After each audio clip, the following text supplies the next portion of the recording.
أعوذ بالله من الشيطان الرجيم. بسم الله الرحمن الرحيم. يا أيها الذين آمنوا كتب عليكم الصيام كما كتب على الذين من قبلكم لعلكم تتقون أياما معدودات. فمن كان منكم مريضا أو على سفر فعدة من أيام أخر، وعلى الذين يطيقونه فدية طعام مسكين، فمن تطوع خيرا فهو خير له، وأن تصوموا خير لكم إن كنتم تعلمون. صدق اللہ العظیم. الحمدللہ ترجمہ قرآن میں ہمارا یہ ابواب البر شروع ہو چکا ہے. دوسرا پارہ ہے، آیت نمبر 183 سے مضمون شروع ہو رہا ہے. یہ ابواب البر میں سے تیسرا باب یعنی تیسرا حکم ہے روزوں کے بیان کے بارے میں. اس میں اللہ رب العزت نے روزوں کے بارے میں جو ضروری معاملات ہیں ان کو تفصیل سے ذکر فرمایا ہے. جیسے میں نے یہاں پہ ایک طرف لکھا، یہ پہلا امر اصلاح ہے، یعنی اللہ رب العزت نے جو اصلاحی امور لکھے ہیں قرآن مجید میں، ان میں سب سے پہلا امر روزے رکھنا ہے. یعنی روزے کے ذریعے سے انسان کی اصلاح ہوتی ہے، وہ مضمون یہ بتا رہا ہے. ترجمہ سمجھ لیں. یا ایھا الذین آمنو، اس کا ترجمہ کرنے کی ضرورت نہیں ہے، یہ آپ کو خود آ جانا چاہیے اور امید ہے آتا ہوگا. کتب علیکم، یہ لفظ بھی ہم پہلے 3-4 مرتبے پڑھ چکے ہیں. تھوڑا سا اوپر اگر دیکھیں تو یہاں پر بھی ہم پڑھ چکے ہیں کتب علیکم القصاص فی القتلى، یہاں بھی پڑھ چکے ہیں، تو یہ لفظ بھی آپ کو آتا ہوگا. تو اے ایمان والو، تم پر فرض کیا گیا ہے الصیام، روزے، تم پر روزے فرض کیے گئے ہیں. کما، جیسا کہ، کتبہ فرض کیے گئے تھے، علی الذین من قبلکم، تم سے پہلے لوگوں پر. ترجمہ بالکل واضح ہے، اس میں انشاءاللہ کوئی کمی بیشی نہیں رہی. لعلکم تتقون، اس لیے کہ تاکہ تم متقی بن جاؤ. تم پہ فرض کیوں کی گئے ہیں؟ تاکہ تم متقی بن جاؤ. اس لیے کہ روزوں کے اندر ایک خاصیت ہے کہ یہ خود بخود تقوی پیدا کرتا ہے. روزہ خود بخود آپ کی ذات کے اندر تقوی کو پیدا کرتا ہے، اللہ کے خوف کو پیدا کرتا ہے. اس لیے میں عرض کرتا ہوتا ہوں کہ علم دین پڑھنے والے کو کم از کم نفلی عبادت کا اہتمام کرنا چاہیے. جو فرض روزے ہیں وہ تو ہم نے رکھنے ہیں، لیکن اس کے علاوہ نفلی روزے بھی رکھنے چاہیے. جیسے پیر ہے، جمعرات ہے، تو پیر اور جمعرات کا روزہ رکھنے کا معمول بنانا چاہیے. ایسے ایام بیز ہوتے ہیں 13، ہر مہینے کی 13، 14 اور 15. یہ 3 روزے ایام بیس کے روزے کہلاتے ہیں. آقا علیہ الصلوۃ والسلام ہمیشہ رکھا کرتے تھے، عام طور پر سفر وغیرہ میں نہیں رکھتے تھے. تو جنت کے اندر ایک دروازہ ہے اسمہ ریان، یہ ایک دروازہ ہے جس کا نام ریان ہے، خاص طور پہ روزے داروں کے لیے اللہ رب العزت نے رکھا ہوا ہے. تو ترجمہ امید واضح ہو گیا ہوگا. ایام معدودات، یہ جو گنتی کے چند دن، ایام معدودات، ایام دن، معدودات گنتی کے، یعنی چند روزے اللہ نے فرض کیے ہیں. ہر وقت روزے سے رہنا اللہ نے فرض نہیں کیا. پھر اللہ رب العزت نے اس میں کچھ چھوٹ دی. فمن کان منکم مریضا، تم میں سے کوئی مریض تھا، او علی سفر، یا سفر پر تھا، فعدت، تو وہ ان کو پورا کرے. فعدت گنتی کرے، عدد ان سے ہے.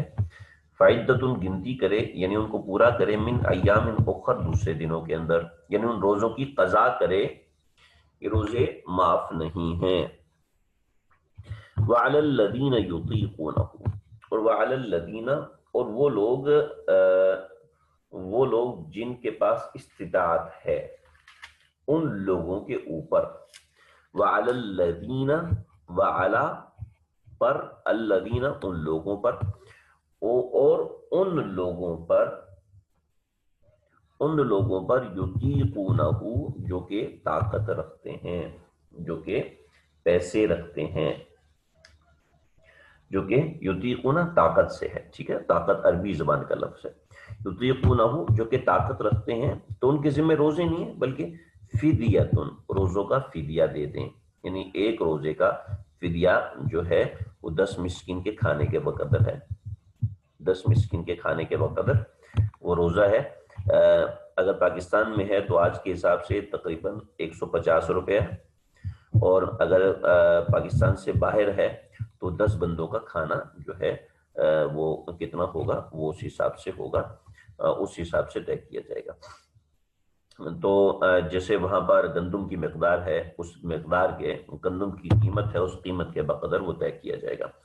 تو وعلی الذین یطیقونہ فدیۃ ان کے ذمے فدیہ ہے، یعنی یہ پیسے دینا ہے، طعام مسکین ایک مسکین کا کھانا، ایک مسکین، میں نے 10 مسکین کا لکھ دیا، 10 مسکین کا غلط لکھا، فدیتوں وہ 10 مسکین کا کھانا قسم کے اوپر ہے، میں نے ایسے لکھ دیا، غلطی یہ میری غلطی ہے بھی، اس کو نوٹ نہ کیجیے، میں نے 10 مسکین کا کھانا وہ قسم کے کفارے کے طور پہ ہے، ایک روزے کا کفارہ جو ہے وہ طعام مسکین ایک مسکین کا کھانا ہے، وہ پاکستان کے 150 روپے آج کے حساب سے بنتا ہے۔ فمن تطوع خیرا، فمن تطوع جس کو طاقت ہو، خیرا جس کو طاقت ہو پیسے کی، فمن تطوع خیرا، ہاں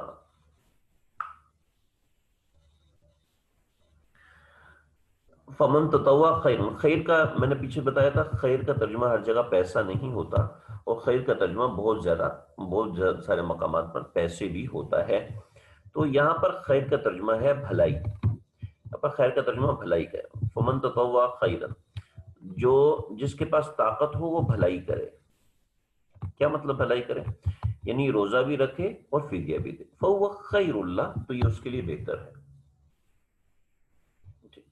فمن تطوع خیرا تو جس کے پاس طاقت ہو یعنی فدیہ دینے کی، اس کے لیے بہتر ہے کہ وہ فدیہ بھی دے اور روزہ بھی رکھے، فهو خیر اللہ، وان تصوموا لیکن روزہ رکھو یہ بہتر ہے، یعنی تمہیں اوپر آپشن دے دیا، یہاں پر اللہ رب العزت نے آپشن دے دیا تھا، آپشن ایک دے دیا تھا کہ تم روزہ رکھ لو، فدیہ عدۃ من ایام اخر، یہ آپشن نمبر 1، اور دوسرا آپشن ہے وعلی الذین یطیقونہ فدیۃ طعام مسکین، مسکین کا کھانا، یہ آپشن نمبر 2، یہ دوسرا آپشن دیا تھا۔ پھر کہا کہ جو فمن تطوع خیرا جو پیسے دے، فهو خیر اللہ یہ بہتر ہے، یعنی دونوں کام کرے بہتر ہے، لیکن ان میں بھی بہتر ہے کہ وان تصوموا خیر لکم تم روزہ رکھ لو یہ بہتر ہے تمہارے لیے، ان کنتم تعلمون اگر تم جانتے ہو۔ اب آپ حضرات میں سے بعض حضرات کو اشکال ہو رہا ہوگا کہ بھئی ہم نے تو یہ مسئلہ کبھی بھی نہیں سنا، امید ہے اگر سوچنے سمجھنے والے لوگ ہیں تو ان کو اشکال ہو رہا ہوگا، قرآن میں یہ لکھا ہوا ہے اور ہم نے تو یہ کبھی بھی نہیں سنا، یہ جو آج مولوی صاحب آپ بتا رہے ہو یہ تو ہم نے کبھی سنا ہی نہیں، ہمارے علم میں یہ چیز کبھی آئی نہیں، تو یا میں نے سائٹ پہ لکھ دیا، یہ سہولت والا قدیم حکم ہے جو کہ تبدیل ہو گیا ہے۔ تبدیل کیسے ہوا؟ یہ اگلی ہی آیت مبارکہ سے تبدیل ہو گیا، اور اللہ رب العزت نے آگے تاکیدی حکم فرما دیا، اور وہ حکم کیا ہے؟ شہر رمضان، اب اس کو سمجھیں، شہر رمضان، اچھا ایسا کیوں ہوا میں بتاتا ہوں ابھی۔ شہر رمضان، رمضان کا مہینہ، الذی انزل فیہ القرآن جس کے اندر قرآن اتارا گیا ہے، الذی جس کے اندر انزل اتارا گیا ہے، فیہ اس رمضان کے مہینے میں، القرآن قرآن کس لیے اتارا گیا ہے؟ قرآن کا موضوع ہی ہدایت ہے۔ آپ سے کوئی پوچھے what is the subject of قرآن، قرآن کا سبجیکٹ کیا ہے، قرآن کا موضوع کیا ہے، قرآن کس چیز پر بات کرتا ہے، قرآن کے بات کرنے کا فیلڈ کیا ہے، کس فیلڈ پر قرآن بات کرتا ہے، تو آپ اس کو بتائیں ہدی للناس، انسانوں کی ہدایت پر قرآن مجید بات کرتا ہے۔ جو صفحہ آپ قرآن مجید کا کھول لیں آپ کو اس میں انسان کی ہدایت کا راستہ نظر آئے گا، اس میں آپ کو انسان کی ہدایت کی بات نظر آئے گی، اس میں آپ کو انسان کو ہدایت کی طرف موٹیویشن نظر آئے گی، چاہے وہ عذاب ہو، چاہے وہ سزا ہو، چاہے وہ کچھ ہو، چاہے وہ کیا ہو، اس کے اندر قرآن کا موضوع ہی ہے۔ تو شہر رمضان الذی انزل فیہ القرآن، 24 رمضان مبارک کو قرآن مجید نازل ہوا تھا جی، سب سے پہلے 24 رمضان المبارک کو قرآن مجید نازل ہوا ہے، یاد رکھیں۔ اچھا، صرف قرآن مجید نہیں بلکہ تورات، زبور، انجیل، صحف ابراہیم، صحف موسیٰ، یہ سارے کے سارے رمضان میں نازل ہوئے ہیں۔ رمضان کو قرآن سے بڑی خاص مناسبت ہے، میں رمضان کے مہینے میں اس چیز کے اوپر بات کرتا ہوں، تو انشاءاللہ اس رمضان المبارک کے اندر میری اپنی ترتیب ہوگی، کیونکہ میں ایک لحاظ سے فارغ کیا ہوا ہے میں نے۔ آپ لوگ دعا کیجئے، انشاءاللہ اس رمضان میں کچھ اور چیزیں ہوں گی۔ ہدی للناس، لوگوں کی ہدایت کے، وبینات من الہدی والفرقان، اور اس میں نشانیاں ہدایت کی، والفرقان اور حق اور باطل کے درمیان فرق کرنے کی نشانیاں۔ چنانچہ اب پچھلا حکم ختم، فمن شہد منکم الشہر، جس کے پاس یہ مہینہ آ جائے، یعنی جو اس مہینے کو پالے، فلیصم، بس اس پر واجب ہے کہ روزہ رکھے، یعنی اس پر فرض ہے کہ وہ روزہ رکھے، فلیصم، تو اس کو روزہ رکھنا ہے، بس۔ اب اس کے علاوہ معاملہ ختم۔ جو پیچھے والا حکم ہے وہ چند باتوں پر معمول ہے، ہم تفسیر میں جا نہیں رہے، اس لیے اس میں جائیں گے نہیں، البتہ بنیادی بات میں ذکر کر دوں گا۔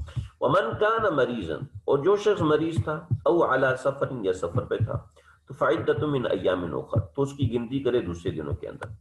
اور جو پیچھے حکم تھا وعلی الذین یطیقونہ فدیۃ، وہ وعلی الذین یطیقونہ فدیۃ، یہ جو حکم تھا، یہ وعلی نیچے سے تیسری لائن اور دوسری لائن وعلی الذین یطیقونہ فدیۃ، یہ حکم منسوخ ہو گیا، لیکن چند احکامات کے اوپر یہ حکم لگے گا، ہم اس کو ڈسکس ابھی کرتے ہیں تھوڑی دیر میں۔ تو اب وہ اس مسئلے کو سمجھے۔ فعدۃ من ایام اخر، یرید اللہ بکم الیسر، اللہ چاہتا ہے تمہارے لیے آسانی کرے، یرید اللہ، چاہتا ہے اللہ، بکم، اس حکم کے ذریعے سے تمہارے لیے، الیسر، آسانی کو، ولا یرید بکم العسر، اور اللہ تمہارے لیے مشکل نہیں چاہتا۔ اللہ تعالیٰ کبھی بندے کے لیے مشکل نہیں چاہتے، احکام اسلام ہمارے لیے بہت آسان ہیں، ہم نے ان کو اپنے لیے مشکل بنایا ہوا ہے، ورنہ احکام اسلام اتنے آسان، اتنے فطرت کے مطابق ہیں، اتنے فطرت کے مطابق ہیں کہ ایسا کچھ ہو نہیں سکتا۔ بھئی آپ میں سے کون شخص یہ چاہتا ہے کہ کوئی میری بیٹی کو دیکھے، گھور گھور کے دیکھے، کوئی میری بیٹی کے ساتھ غلط باتیں کرے؟ کوئی یہ چاہتا ہے؟ کوئی بھی یہ نہیں چاہتا۔ جب کوئی بھی یہ نہیں چاہتا تو ہم پھر کسی دوسرے کی بیٹی کو غلط نظر سے کیسے دیکھیں؟ ہم کسی دوسرے کے خلاف غلط راستہ کیسے اپنائیں؟ ہم کسی دوسرے کا مال کیسے غلط طریقے سے غصب کریں؟ تو اسلام تو آسانی چاہتا ہے، اور دین اسلام ہمیشہ آسانی لے کر آیا ہے، دین اسلام نے ہمیشہ آسانی بتائی ہے۔ جب کبھی نماز ہمیں مشکل لگتی ہے تو یہ ہمیں مشکل لگتی ہے۔ اب ڈاکٹر حضرات دل کے مریضوں کو کہتے ہیں آپ نے صبح 6 بجے لازمی اٹھنا ہے، اگر آپ صبح 6 بجے نہیں اٹھے تو آپ کے دل کی تکلیف بڑھ سکتی ہے، اس وقت آپ نے واک کرنی ہے، واک نہیں کیا تو آپ گئے کام سے، آپ کی امیونٹی اور زیادہ کمزور ہو جائے گی، وغیرہ وغیرہ وغیرہ وغیرہ۔ تو یرید اللہ بکم الیسر، اللہ تو تمہارے لیے آسانی کر رہا ہے، تم نے اپنے لیے مشکل بنائی۔ ولا یرید بکم العسر، وہ تمہارے لیے بالکل مشکل نہیں چاہتا۔ ارے اتنا خوبصورت دین ہے۔ محاسن اسلام کے حوالے سے ہمارے حضرت تھانوی رحمۃ اللہ علیہ کی پوری ایک کتاب ہے جس میں 10-15 بیانات ہیں محاسن اسلام کے اوپر۔ میری بڑی کوشش ہے کہ میں اس کو بیان کروں، لیکن وہ مضمون اتنا طویل مضمون ہے کہ میں ہمت نہیں کر پاتا اس کو بیان کروں، ورنہ اسلام نے کسی جانور کو ذبح کرنے کا بھی قانون بتایا کہ کس طریقے سے ذبح کرنا ہے، اس سے اس کو کم تکلیف ہوتی ہے۔ آپ کے پاس دشمن آ گیا، اب دشمن آپ کے پاس جب آ گیا تو آپ کو اس کو ہر طریقے سے مارنے کی، زدکوب کرنے کی، اس کو تکلیف دینے کی قطعاً اجازت نہیں ہے۔ دشمن آ گیا، اس کی رسی کس طرح باندھنی ہے اسلام یہ بھی سکھاتا ہے۔ دشمن آ گیا، آپ اس کو گالی نہیں دے سکتے۔ دشمن آ گیا، آپ اس کی ماں اور بہن کو کچھ نہیں کر سکتے، آپ ان کو یرغمال نہیں بنا سکتے۔ بہت قوانین ہیں اسلام کے۔ یرید اللہ بکم الیسر، اللہ تمہارے لیے آسانی چاہتا ہے۔ جی ہاں، دشمن این جنگ میں اور مار کھا رہا ہے اور ختم ہونے والا ہے، اب وہ کہتے ہیں جی میں صلح کرتا ہوں، اب آپ اس کو قتل نہیں کر سکتے۔ آپ نے دشمن کا علاقہ فتح کیا، آپ دشمن کے علاقے میں جا کے آپ بچوں کو قتل نہیں کر سکتے، آپ بوڑھوں کو قتل نہیں کر سکتے، جس نے ہینڈز اپ کر دیا آپ اس کو قتل نہیں کر سکتے۔ اتنا خوبصورت دین اسلام ہے، اتنا خوبصورت، یعنی میں مقابلے کی بات کر رہا ہوں، میں مقابلے، کوئی آدمی مر گیا ہے، اس مرنے کے بعد اسلام کہتے ہیں اب یہ آپ کا دشمن ہے، آپ اس کا ناک نہیں کاٹ سکتے، آپ اس کی لاش کے اوپر ڈنڈے نہیں برسا سکتے، آپ اپنا غصہ نہیں اتار سکتے۔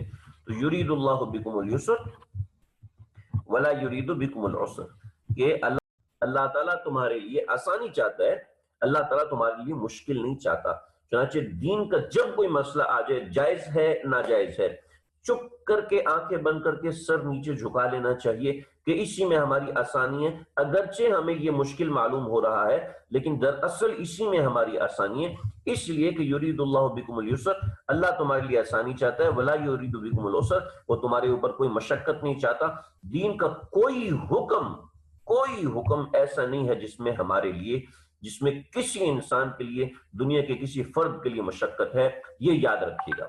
چاہے روزے کا مسئلہ ہے، روزہ ہمارے لیے ضروری ہے، اور حج ہے ہمارے لیے ضروری ہے، اور جتنے احکامات ہیں وہ شریعت نے ہماری آسانی کے لیے رکھے۔ اللہ وَلِتُكْمِلُ الْعِدَّةَ، اللہ نے اس لیے اجازت دی وَلِتُكْمِلُ الْعِدَّةَ، تاکہ تم اس گنتی کو پورا کر سکو، وَلِتُكَبِّرُ اللَّهَ، اور تم اللہ کی تکبیر بیان کرو، بڑائی بیان کرو، عَلَىٰ مَا هَدَاكُمْ، اس بات کے اوپر اس نے تم کو ہدایت دی روزے کا حکم دے کر، وَلَعَلَّكُمْ تَشْكُرُونَ، تاکہ تم شکر گزار بندے بنو۔ امید ہے بات سمجھ میں آ گئی۔ جو میں کہہ رہا تھا کہ میں ابھی بتاتا ہوں، جو پیچھے بات ہماری گزری، میں پیچھے پیج نہیں پڑھ دوں گا، بہت سے لوگ موبائل پہ دیکھ رہے ہوتے ہیں جس کی وجہ سے ان کو اسکرین بدلنے میں دیر لگتی ہے، سمجھ میں نہیں آتا۔ بات یہ ہے کہ پیچھے کا حکم بالکل ابتدائی اسلام میں تھا، اس لیے کہ عام طور پہ روزہ رکھنے کا رواج نہیں تھا۔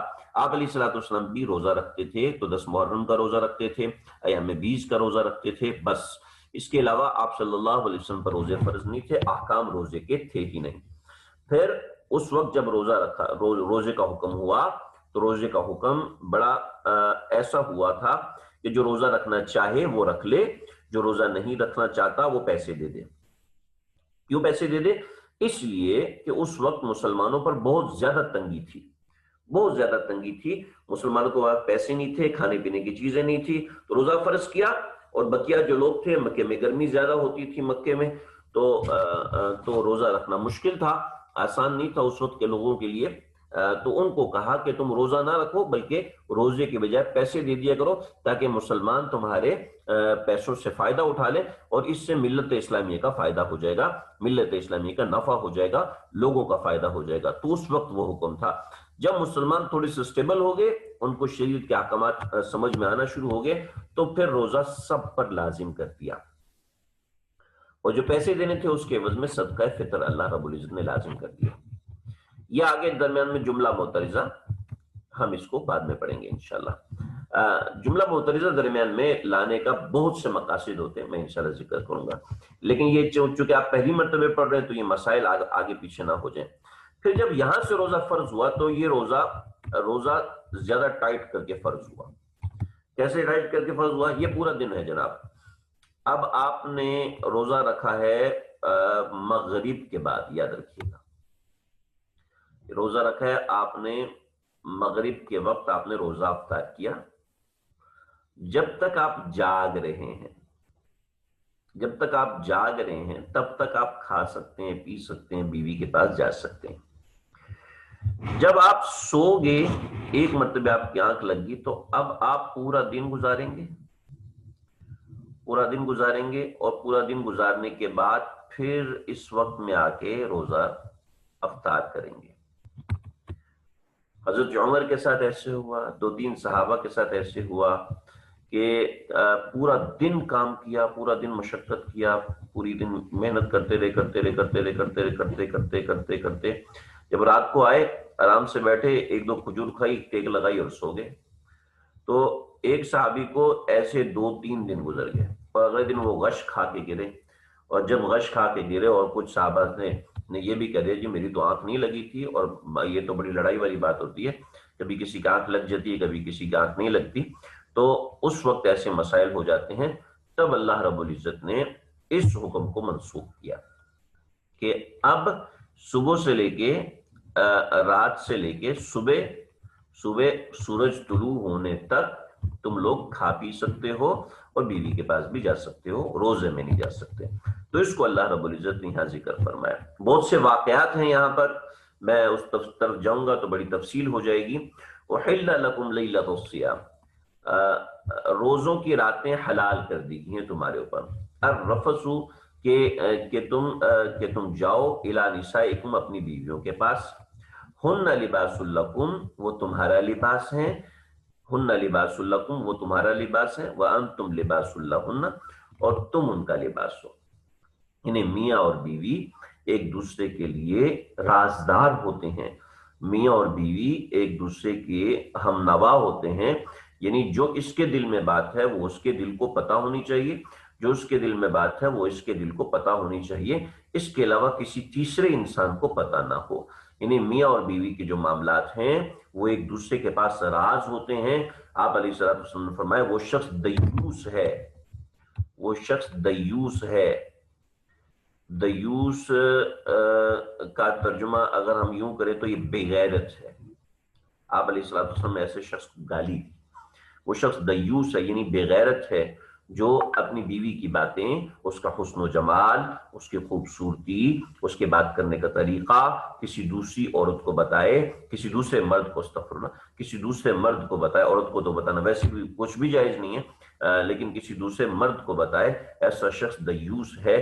ہن لباس لکم، عورتوں میں تو ویسی حیا ہوتی ہے وہ کسی کو نہیں بتاتی، لیکن پھر بھی عورتوں کو حکم دیا ہن لباس لکم وانتم لباس لہن، کہ عورتیں تمہارا لباس ہیں، تم ان کا لباس ہو، جیسے وہ تمہارے رازدان ہیں ایسے تم ان کے رازدار ہو۔ اور پھر لباس ہر وقت انسان کے جسم سے چپا ہوا ہوتا ہے، لباس ہر وقت انسان کے جسم کے ساتھ ہوتا ہے۔ تو اس سے مسئلہ نکالا فقہا نے، میں تفسیر میں چلا گیا، اس سے مسئلہ فقہا نے نکالا کہ جہاں شوہر ہو اس کے ساتھ اس کی بیوی کو ہونا چاہیے، لہٰذا وہ لوگ جو کہ باہر ممالک میں کمانے کے لیے جاتے ہیں اور بیویوں کو دوسرے ملک میں چھوڑا ہوتا ہے، یہ زیادہ پسندیدہ نہیں ہے، کیونکہ لباس ہمیشہ جسم کے ساتھ ہوتا ہے، لباس کہیں اور جسم کہیں اور، یہ انسان کی حیا کے لیے نقصان دہ ہوتا ہے۔ لہٰذا بیوی مرد کے اپنے قریب ہونی چاہیے، اور شوہر میاں اور بیوی حتی الامکان ایک دوسرے کے پاس ہونے چاہیے۔ پھر اللہ رب العزت نے اپنی حلم کو بیان فرمایا، علم اللہ انکم کنتم تختانون، علم اللہ جانتا ہے، اللہ جانتا تھا، اللہ جانیں گے، انکم اس بات کو، کہ تم تو ایسے ہو کہ تختانون انفسکم، اپنے نفسوں سے خیانت کرو گے، اپنے آپ سے خیانت کرو گے۔ کیا مطلب خیانت کرو گے؟ مطلب یہ کہ میں سو گیا، نہیں میں نہیں سویا، اپنی خواہش پوری کرنی تھی، یا کھانا تھا، پینا تھا، تو اس کے لیے کہتے نہیں میں تو نہیں سویا، بیوی کہہ رہی نہیں آپ سو گئے تھے، نہیں میں نہیں سویا ہوں، بیوی کہہ رہی نہیں سردار آپ سو گئے تھے، حضرت عمر نہیں میں کوئی نہیں سویا، تو پھر اللہ رب العزت نے فطاب علیکم، اللہ نے تمہاری توبہ قبول کر لی، تم ابھی ان جھنجھٹوں میں نہ پڑو کہ پتہ نہیں کیا ہو گیا تھا، وعفا عنکم، اور تم کو معاف کر دیا، فالآن، بس اب حکم پہلے والا ختم، اور یہ ہے باشروہن، ان کی قریب جاؤ، وابتغوا ما کتب اللہ لکم، اور ابتغاء کا مطلب ہے طلب کرنا، تلاش کرنا، وابتغوا جیسے کوئی زنبیل ہوتی ہے، زنبیل کہہ رہا ہوں تھیلا ہوتا ہے، اس تھیلے کا منہ بند ہوتا ہے تو اس کے اندر ہاتھ ڈال کے انسان کسی چیز کو تلاش کرتا ہے کہ مجھے وہ چیز مل جائے۔ بعض دفعہ ایسا ہوتا ہے بیگ کے اندر کوئی چیز ہوتی ہے، انسان ہاتھ ڈالتا ہے اس میں سے وہ چیز نکالتا ہے، باکس کے اندر پورا اس کا منہ کھل نہیں رہا ہوتا، تو ابتغوا، تو اس کو ابتغاء کہتے ہیں، یعنی تلاش کر کے کوئی چیز نکالنا، اس کو ابتغاء کہتے ہیں۔ تو ابتغوا ما کتب اللہ لکم، جو اللہ نے تمہارے لیے لکھا ہے اس کو تلاش کرو، یعنی اولاد تلاش کرو۔ یعنی نکاح کے مقاصد میں سے ایک مقصد اولاد کا تلاش کرنا بھی ہے، اولاد کا ہونا بھی ہے۔ تو وابتغوا ما کتب اللہ لکم، اور پھر اس کے ساتھ کیا ہوگا، وَكُلُوا وَاشْرَبُوا، کھاؤ اور پیو، حَتَّى يَتَبَيَّنَ لَكُمُ الْخَيْطُ الْأَبْيَضُ مِنَ الْخَيْطِ الْأَسْوَدِ مِنَ الْفَجْرِ، یہاں تک کہ سفید دھاگا کالے دھاگے سے الگ نہ ہو جائے، یعنی سفید دھاگا اور کالا دھاگا یہ دونوں کلیئر نہ ہو جائے، یعنی پتہ نہ چل جائے کہ کون سا کالا ہے کون سا سفید ہے، یہ کنایا ہے، میں اس کے بارے میں انشاءاللہ بات کروں گا۔ ثم اقیموا الصیام الی اللیل، اور پھر روزے کو پورا کرو رات تک، حتی یتبین لکم الخیط الابیض من الخیط الاسود من الفجر، 15 ڈگری 18 ڈگری من الفجر. ابھی ذکر کر دوں، ہمارے پاس ٹائم تھوڑا ہے. فجر کسے کہتے ہیں؟ فجر کہتے ہیں فجر کی نماز کو؟ نہیں جی، فجر کی نماز کو نہیں کہتے. ذرا سمجھیے، یہاں پر یہ ہے زمین اور یہ ہے آسمان. جب سورج نکلتا ہے، یہاں سے سورج نکلتا ہے تو سورج اپنی روشنی آسمان پہ ڈالتا ہے. وہ روشنی زمین کے اس حصے کے لیے ہوتی ہے، اس حصے کے لیے نہیں ہوتی. یہ یاد رکھیں. مجھے اتنا وہ پاور پوائنٹ وغیرہ چیزیں آتی نہیں ہیں، نہیں تو میں آپ کو بڑا خوبصورت کر کے دکھاتا. یہ زمین ہے، یہاں پر سورج کی جب پہلی لائٹ پڑتی ہے 15 ڈگری کے اوپر. جب سورج زمین سے 15 ڈگری پر آ جاتا ہے، بعض حضرات کے نزدیک 18 ڈگری، ٹھیک ہے نا. ہمارے اکابرین کا مسلک ہے 15 ڈگری. جب سورج 15 ڈگری پہ آتا ہے تو اپنی ایک پہلی روشنی پھینکتا ہے. یہ پہلی روشنی آسمان پر بالکل سیدھی جاتی ہے. اب اس کو دیکھیں، میں تھوڑا دوسری طرف لے کے جا رہا ہوں، اس طرف کام زیادہ ہو گیا. بالکل سیدھی ڈالتی ہے، بالکل سیدھی جاتی ہے. جب یہ بالکل سیدھی جاتی ہے تو اس کو کہتے ہیں صبح کاذب، کہتے ہیں صبح کاذب. اور یہ پھر لکیر پھیلنی شروع ہوتی ہے.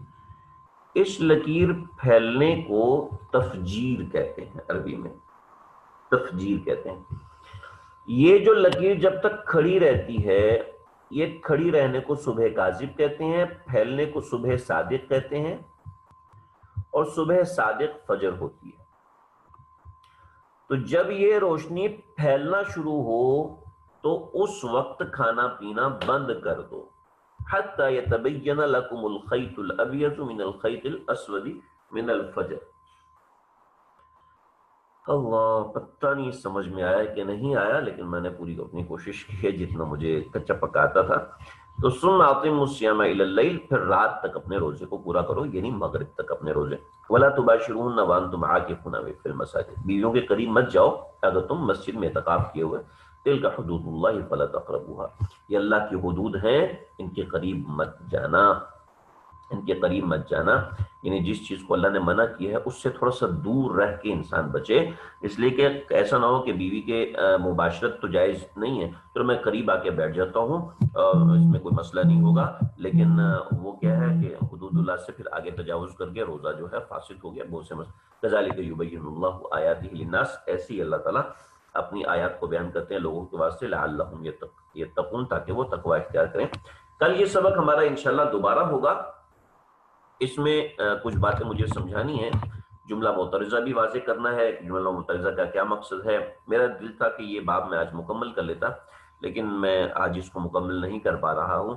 کچھ چیزیں میں چاہ رہا ہوں کہ آپ کو مزید واضح کر کے دکھاؤں، جیسے فجر کیا ہوتی ہے اس کو واضح کر کے دکھاؤں. علم اللہ انکم کنتم تختانون انفسکم کا کیا مطلب ہے، اس کو تھوڑا سا واضح کرنا چاہتا ہوں. البتہ کچھ چیزیں میں نے نشانی کے طور پر یہاں پہ لکھ دی ہیں، آپ اس کو اپنے پاس نوٹ کر لیجئے گا، انشاءاللہ آپ کو یہ چیز سمجھ میں آ جائے گا.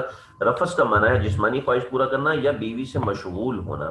ٹھیک ہے، یہ دونوں ترجمہ آپ لوگ ذہن میں رکھ لیجئے گا.